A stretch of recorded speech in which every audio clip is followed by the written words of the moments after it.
तृतीयोऽध्यायः। अर्जुन उवाच ज्ञायसि चेत् कर्मणस्ते मता बुद्धिर्जनार्दन तत् किं कर्मणि घोरे मां नियोजयसि केशव। व्यामिश्रेणेव वाक्येन बुद्धिं मोहयसीव मे तदेकं वद निश्चित्य येन श्रेयोऽहमाप्नुयाम्। अर्जुन बोले, हे जनार्दन, अगर आप कर्म से बुद्धि को श्रेष्ठ मानते हैं तो फिर हे केशव मुझे घोर कर्म में क्यों लगाते हैं? आप अपने मिले हुए से वचनों से मेरी बुद्धि को मोहित से कर रहे हैं। अतः आप निश्चय करके उस एक बात को कहिए जिससे मैं कल्याण को प्राप्त हो जाऊं।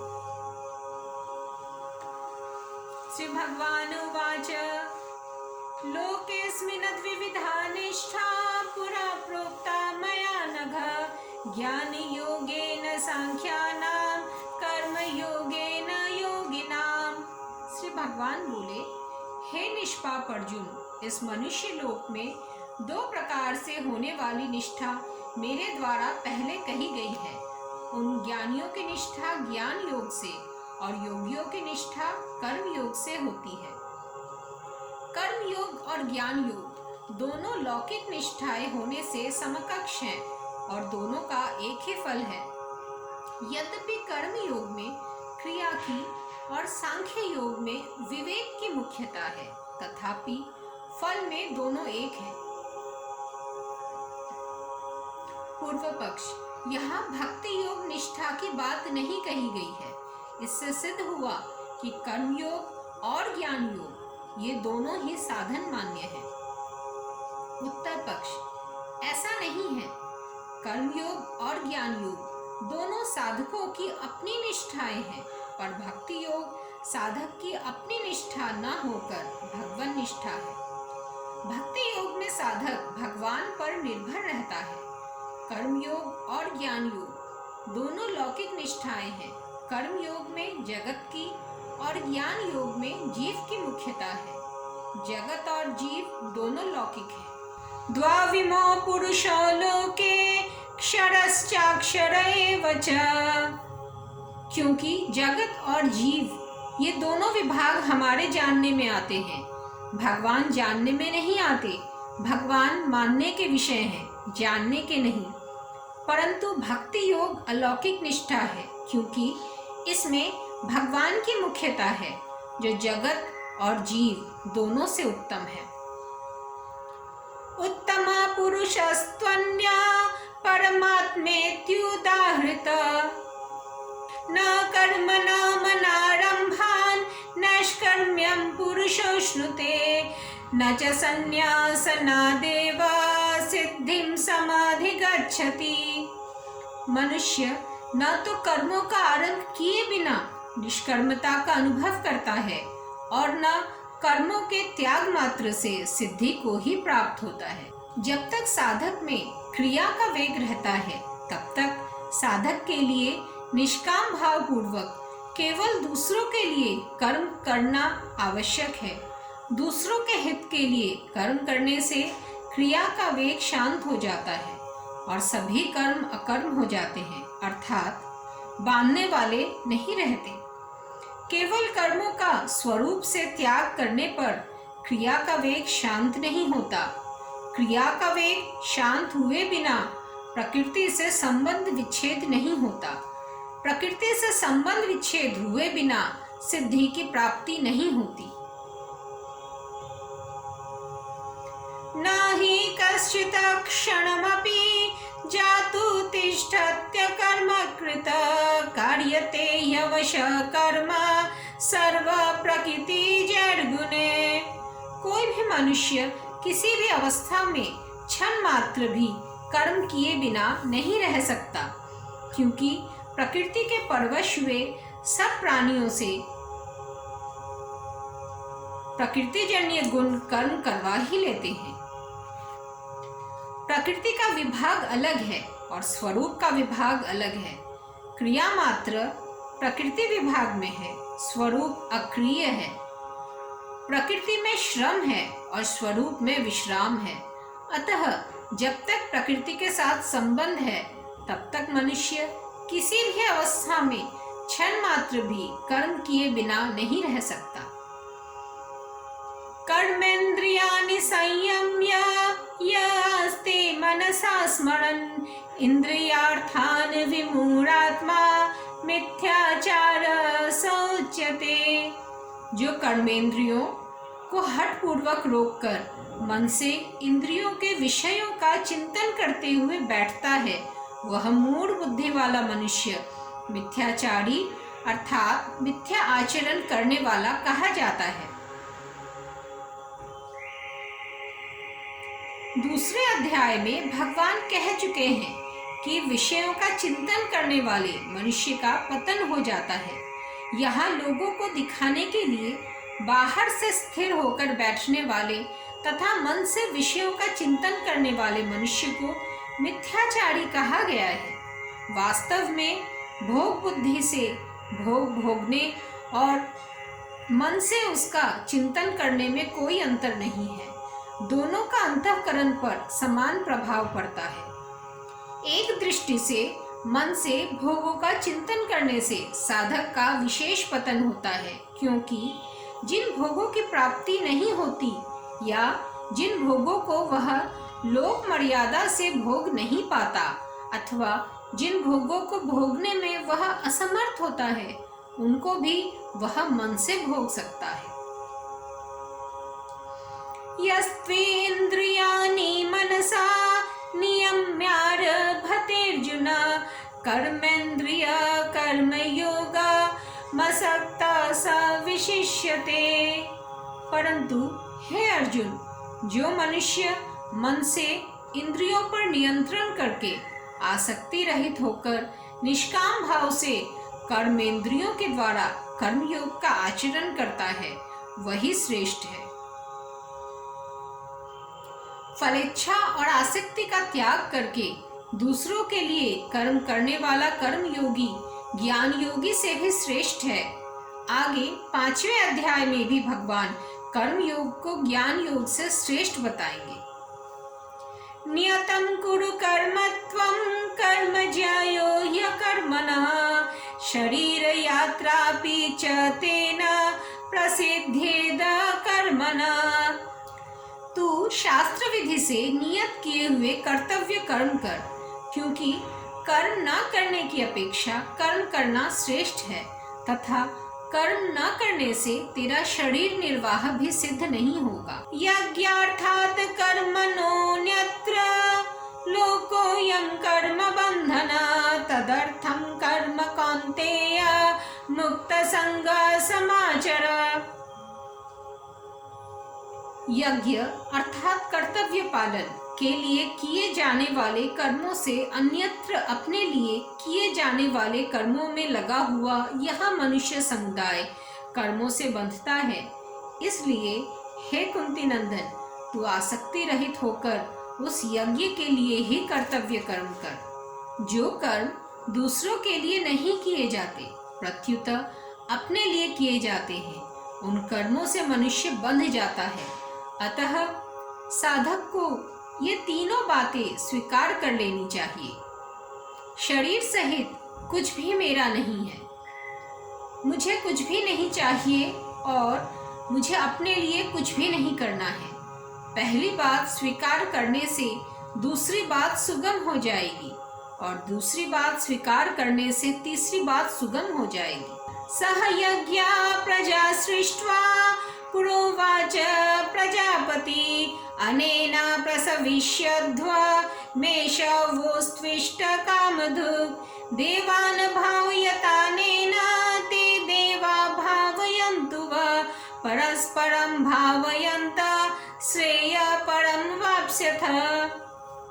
प्रजापति ब्रह्मा जी ने सृष्टि के आदि काल में कर्तव्य कर्मों के विधान सहित प्रजा अर्थात मनुष्य आदि की रचना करके उनसे प्रधानतः मनुष्यों से कहा कि तुम लोग इस कर्तव्य के द्वारा सबकी वृद्धि करो और यह कर्तव्य कर्म रूप यज्ञ तुम लोगों को कर्तव्य पालन की आवश्यक सामग्री प्रदान करने वाला हो। इस अपने कर्तव्य कर्म के द्वारा तुम लोग देवताओं को उन्नत करो और वे देवता लोग अपने कर्तव्य के द्वारा तुम लोगों को उन्नत करें। इस प्रकार एक दूसरे को उन्नत करते हुए तुम लोग परम कल्याण को प्राप्त हो जाओगे।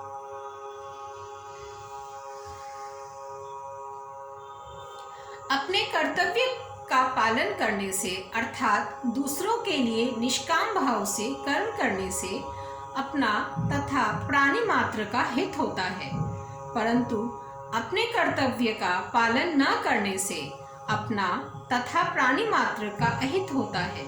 कारण कि शरीरों की दृष्टि से तथा आत्मा की दृष्टि से भी मात्र प्राणी एक है, अलग अलग नहीं। मनुष्य शरीर केवल कल्याण प्राप्ति के लिए ही मिला है, अतः अपना कल्याण करने के लिए कोई नया काम करना आवश्यक नहीं है। प्रत्युत जो काम करते हैं उसे ही फलेच्छा और आसक्ति का त्याग करके दूसरों के हित के लिए करने से हमारा कल्याण हो जाएगा। इष्टान भोगान ही वो देवा दास्यन्ते यज्ञ भाविता तैर्दत्तान प्रदायेभ्यो यो भुंक्तेस्तेन एव स। यज्ञ से पुष्ट हुए देवता भी तुम लोगों को बिना मांगे ही कर्तव्य पालन की आवश्यक सामग्री देते रहेंगे। इस प्रकार उन देवताओं की दी हुई सामग्री को दूसरों की सेवा में लगाए बिना जो मनुष्य स्वयं ही उसका उपभोग करता है वह चोर ही है। शरीर पांच भौतिक सृष्टि मात्र का एक क्षुद्रतम अंश है, अतः स्थूल, सूक्ष्म और कारण तीनों शरीर संसार के तथा संसार के लिए ही हैं।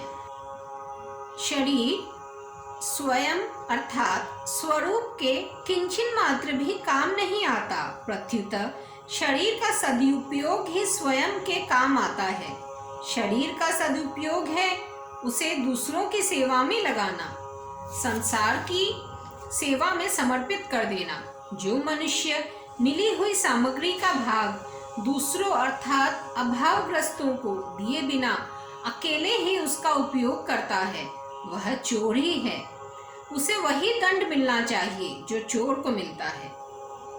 यज्ञ शिष्टाशिना संतो मुच्यन्ते सर्वकिल्बिषे भुंजते ते त्वघं पापा ये पचन्त्यात्मकारणात्। यज्ञ शेष अर्थात योग का अनुभव करने वाले श्रेष्ठ मनुष्य संपूर्ण पापों से मुक्त हो जाते हैं, परंतु जो केवल अपने लिए ही पकाते हैं अर्थात सब कर्म करते हैं वे पापी लोग तो पाप का ही भक्षण करते हैं। संपूर्ण पापों का कारण है कामना, अतः कामना पूर्वक अपने लिए कोई भी कर्म करना पाप अर्थात बंधन है। निष्काम भाव से दूसरे के लिए कर्म करना पुण्य है। पाप का फल है दुख और पुण्य का फल सुख है। इसलिए स्वार्थ भाव से अपने लिए कर्म करने वाले दुख पाते हैं और निस्वार्थ भाव से दूसरों के लिए कर्म करने वाले सुख पाते हैं।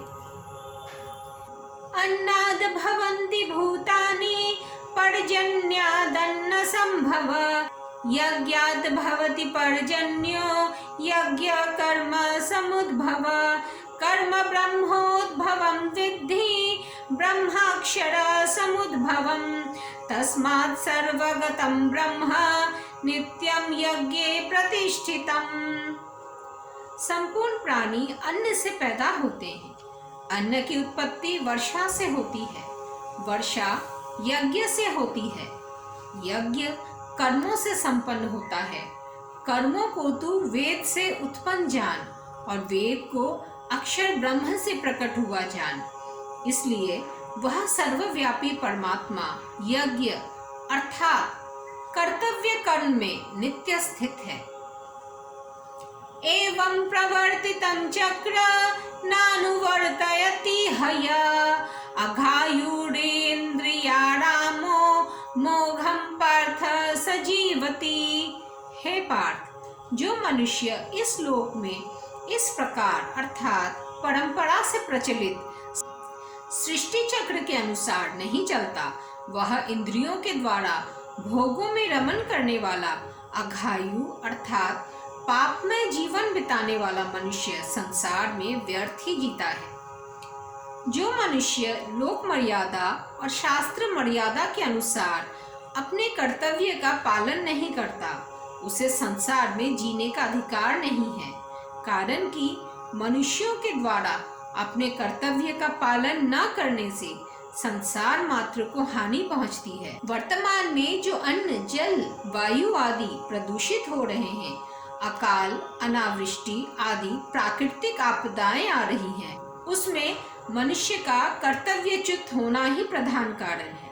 यस्त्वात्मा रतिरेव स्यात् आत्मतृप्तश्च मानवः आत्मन्येव च संतुष्टः तस्य कार्यं न विद्यते।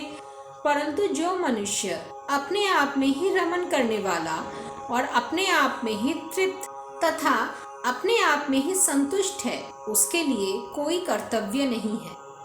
जब तक परमात्मा तत्व की प्राप्ति नहीं होती, तभी तक मनुष्य पर कर्तव्य पालन की जिम्मेदारी रहती है। परमात्मा तत्व की प्राप्ति होने पर महापुरुष के लिए कोई कर्तव्य शेष नहीं रहता।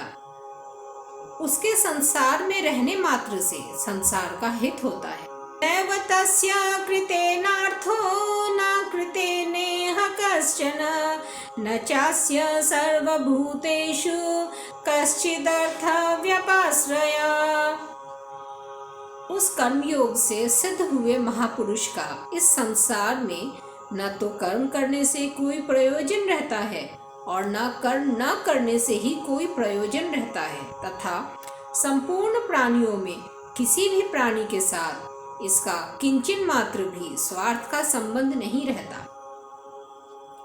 जैसे करना प्रकृति के संबंध से है, ऐसे ही न करना भी प्रकृति के संबंध से है।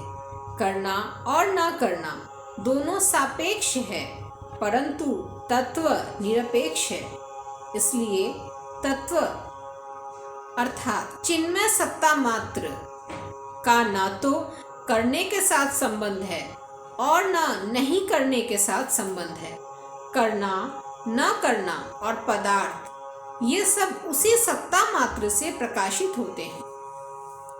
कर्म योग से सिद्ध हुए महापुरुष में करने का राग तथा पाने की इच्छा सर्वथा नहीं रहती, इसलिए उसका न तो कुछ करने से मतलब रहता है और न कुछ नहीं करने से मतलब रहता है, और न उसका किसी भी प्राणी पदार्थ में कुछ पाने से ही मतलब रहता है।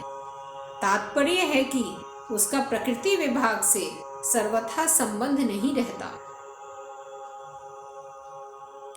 तस्मादसक्तः सततं कार्यं कर्म समाचर असक्तो ह्यचरन् कर्म परमाप्नोति पुरुष।